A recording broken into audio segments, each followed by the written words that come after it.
first in his city to become world champion.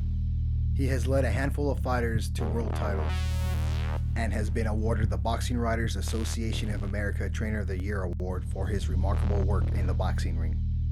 On this episode of The Update, we had the privilege to sit down with one of the icons of the sport of boxing and a man who has opened the doors and paved the way for many fighters, champion boxer and trainer Robert Garcia.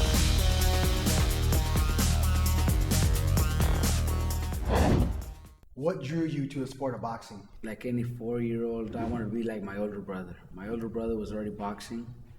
My dad was already coaching, and that's what took me to the gym. You know, I was 4 when I started. I was 5 when I had my first amateur fight, and been in boxing ever since. You are known for being the first world champion to come out of Oxnard, California, when you won the IBF title. What's it like to hold that distinction? Just a great honor to know that since then boxing has become part of city of Oxnard. A lot of people around the boxing world, they don't call it Oxnard anymore, they call it Boxnard. You know, it's just interesting, you know, and then ever since, you know, I became world champion, then Fernando Vargas came. Now we've had other world champions that are from Oxnard. My little brother just became world champion, and he's also from Oxnard. It's just great to know that my dad started this and started creating champions, and I'm continuing what he left. You know, he's retired now, and I'm doing where he left off, and I'm just picking it up. Out of all the big fights you've been a part of, is there one that stands out to you the most? That's a great question, because we've been in great fights with Brandon, with Nonito. Mikey just winning his title was huge. But I think my first fight that I started working with my dad was Fernando Vargas against De La Hoya, and I gotta say that's probably one of the biggest. And then Pacquiao Margarito was huge. Cowboy Stadium. It was just unbelievable the way, you know, the stadium was set up. 50,000 people there cheering on, some for Pacquiao, some for Margarito. That's probably the best experience. And Brandon on the same card. That was probably the most unbelievable show. 10 to 15 years ago, when it came to boxers and boxing, you would only hear about it coming out of other parts of California or other parts of the country. Now, with the help of your father as well as you have helped put Oxnard on the forefront when it comes to talking about boxing and the great fighters that come out of here. What's it like being part of that?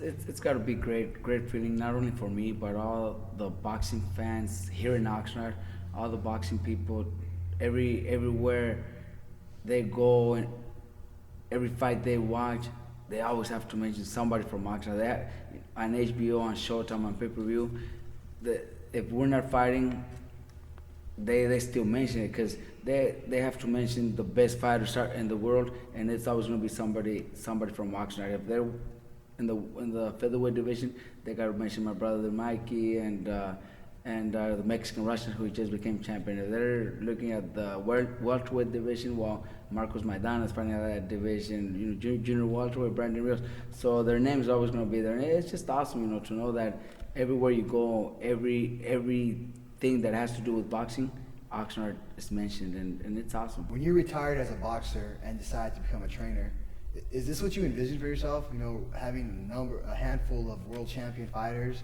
a successful boxing gym, and now just recently winning Trainer of the Year. I mean, is this what you imagined? Never even imagined. I started doing it for fun. My dad was still coaching at La Colonia Boxing Club, and I started helping out with some of the kids.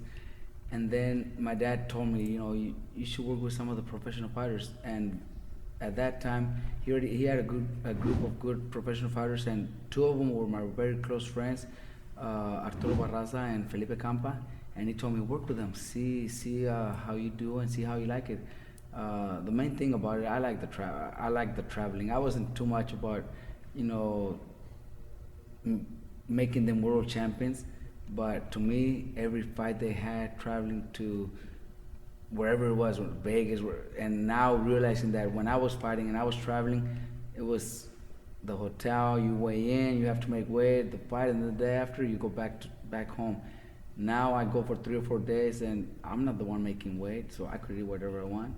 I'm not the one fighting, so I could go out, I could stay up all night if I want, and it was just fun. That's that's what attracted my attention, to become a trainer, because I enjoy the trial and getting away. It was fun. And little by little, I just started getting the recognition from my fighters, managers that believed in me and started sending me fighters, and now it's just this is where I'm at because of that. But I never really thought about one day winning Trainer of the Year or producing so many world champions. It was never in my mind. Growing up, many kids, they play football, basketball, or baseball, but only a select few choose to box. What is it about the mentality of a kid? What makes them different from the rest of the kids that choose to do the other sports than from boxing? Any sport is good. I have my own kids, and my kids do football, my kids do baseball. Any sport is good for any kid, but boxing, a lot of family, a lot of parents think that's a sport that turns their kids into being violent, or they learn how to fight, so they're gonna take it to the streets or to school and stuff like that. But it's totally the opposite. Boxing teaches the kids so much discipline. It teaches the kids to respect their friends. Here in my gym, if you come late in the afternoon, every kid comes in, shakes everybody's hands before and after they leave, and they learn to respect each other, and that's the most important thing. But I think every other sport is the same way. Boxing is just hard, and parents might think, oh no, I'm not going to take my kid to boxing, but boxing has grown here in Oxnard. Back then it was only La Corona Boxing Club. Having a gym, many people come in and out of the gym, say they want to fight, and they want to do this, but many leave after a short period of time. What does it take for you to see in a person before okay, this is someone I can invest my time in, this is someone I know who's gonna probably go somewhere with this? When it comes to kids coming in my gym, a lot of them come in, yeah, some leave because boxing is just not for them. Every time I get a big fight on Showtime or HBO, the following Monday I get a lot of kids that come in because they see it on TV, they want to be the same champion, the same fighters that they see.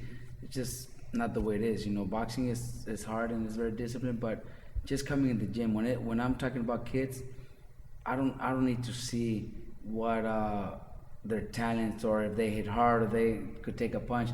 Just having them here and not out in the streets, not out doing drugs, not out getting in trouble with the law, they're already champions to me.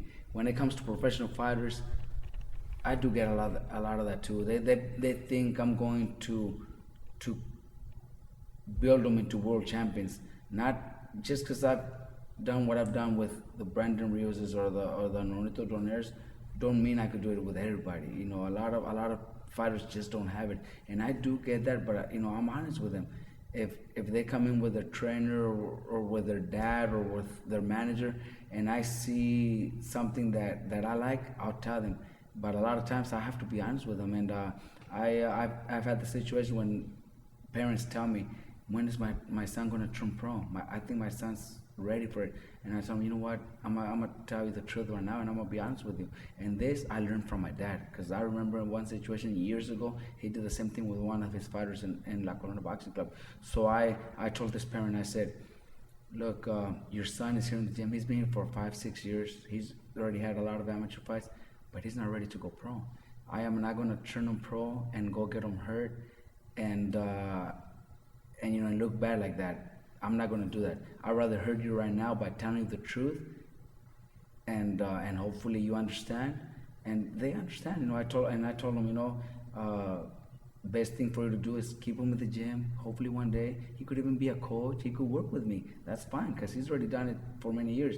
But I'm not going to turn him pro, and they understand. They actually thank me for telling the truth and being honest with them, and I have to. I can't take a kid to the pros, not knowing that they could get hurt, and that would be just not smart of me, and it would be dangerous for the fighter.